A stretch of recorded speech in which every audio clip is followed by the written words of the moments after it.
Fashion Week.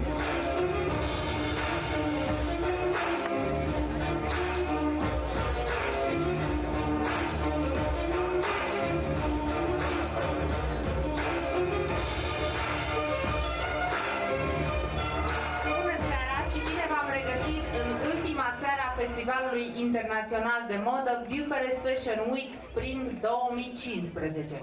Urmează o seară plină de surprize. Colecții remarcabile, designeri și branduri internaționale își vor prezenta creațiile vestimentare pe catwalk. Minoratele bijuterii pe care le port, acest inel Victorian Blue Sun și cerceii baroc fac parte din colecția victoriană și sunt realizate exclusiv manual de casa de bijuterii Adam & Eve din București, unde designer creator este Adam Alexandru. Bijuteriile sunt inspirate din epoca victoriană și sunt realizate din aur de 18 carate cu diamante, rubine, smaralde și safire. Fiecare bijuterie din colecție este unicat și sunt mândră că le port și că sunt realizate de un român. De asemenea, ținuta mea din această seară este semnată Divero, cărora le mulțumesc foarte mult.